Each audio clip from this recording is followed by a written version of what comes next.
So there's this UC Berkeley professor that comes out and says we need to abolish white people.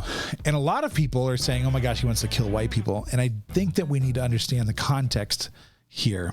And you need to do that. And the only way you can do that, honestly, unfortunately, and a lot of people don't want to do it, and I understand. In fact, one of the things that I say, we need to be moral people with a firm foundation that stand for something, otherwise we'll stand for nothing. When we have a firm foundation, we study scripture, we study the Bible, we study history, we study the Constitution, all those kinds of things, it's important that we stay focused on that so we can see when things like this come up. A lot of people don't want to dive into what critical race theory is because they don't want to pollute their minds, and I understand that. But I'm here to tell you, I've read a lot of this stuff. I've done lots of research. I have many, many books from original writers and then contextual writers that are debating these ideas.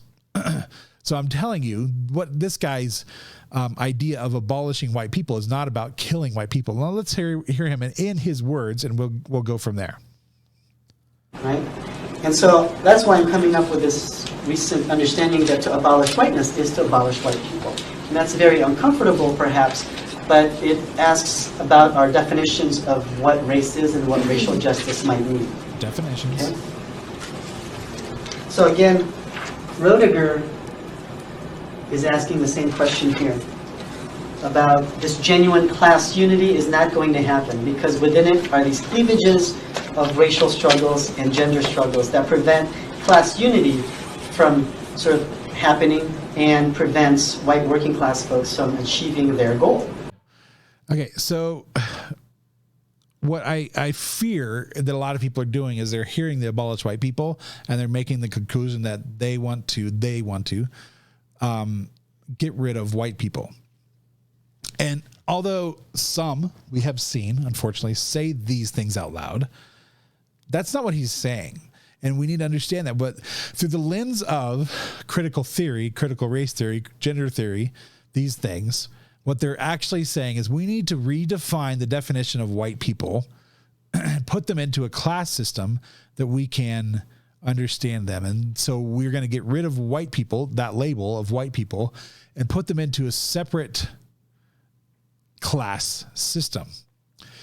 And for them, the whole class system is how they want to divide up and put people into different areas. The caste system, the class system. It's a Marxist idea. This is not new to Marxism, even though Marxism was, 100 plus years old.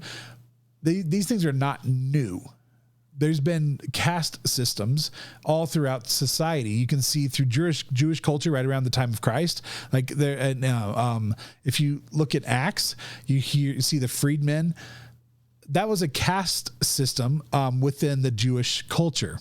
So these are not new. The way that the Jewish people saw Samaritans or the new Christians were seen as lower class than, so there's always been these things. They're just naming it and redefining it.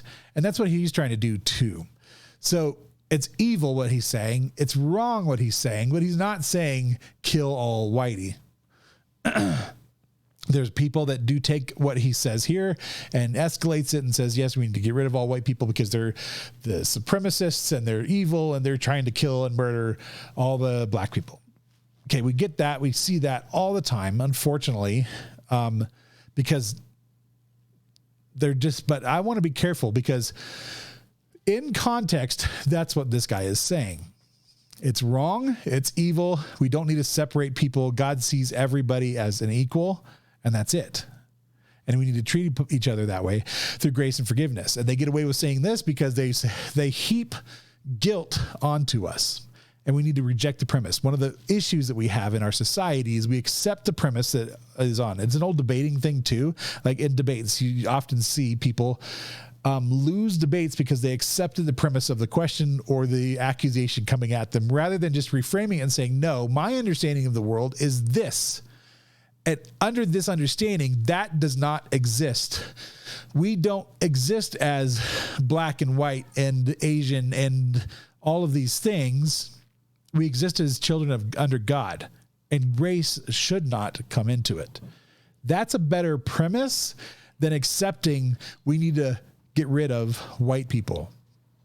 because of the white supremacy labels and all the things that they want to heap on everything. And then the history of whiteness is evil. Even that, we can have lots of debates and not accept all the premises. I've been called a racist, Klan wearing, hood wearing, whatever. And I'm saying, you know what? Shut up. I don't accept that, because that's obviously not who I am. My history doesn't even say that. And my family history doesn't even say that. In fact, my family history fought against all of that kind of stuff. So it's just ridiculous. So what I do is I say, you know what? I reject you. I reject your words, and you have nothing to say here because you are a dishonest person. That's how we need to go about doing these things. That's how we need to go about having conversations and saying, you know what, we can have an honest conversation. We can talk to people. We can talk to each other and really dive into the nuances of what you're saying. But I'm going to reject you at your word that we are separated into class systems, middle class, upper class, all that kind of stuff. Frankly, I've sat down with dinners with upper class people that are salt of the earth, great people. And I've sat down with upper class people, no matter the color, that are terrible humans. It doesn't matter. Evil people exist wherever it is, and you don't have to separate that. Or there's amazing people that exist on all different levels of abilities and financial whatever, or different races. We don't have to separate them to call out evil. And that's what they're trying to do. They're trying to heap past evils or other evils to separate us, to get us to talking in divisive terms. And we don't need to do that. We can talk in community. We can talk in faith and in love and respect and forgiveness and goodness and gratefulness and compassion. All of that. If we can do that, then we can reject more easily the things that comes out of the progressive left or whatever you want to say. My name is Paul Process. Would you go to paulprocess.com or to Facebook, subscribe? That $5 a month on Facebook, 100% of it. All of the fees are paid for by Facebook. So you're not actually giving Facebook any money. You're giving it 100% to me. So less than a cup of coffee a month comes directly to me. Or if you don't want to do that, you can go through Stripe or PayPal or whatever on my website, paulprocess.com, and support me. It helps pay for everything, helps pay for my daughter's bills and my kids' things and all that kind of stuff too. That's super important for me to continue to do this work. And I can't thank you enough for being engaged and involved in the things that I say. You guys have a great day. Again, my name is Paul Process. See ya.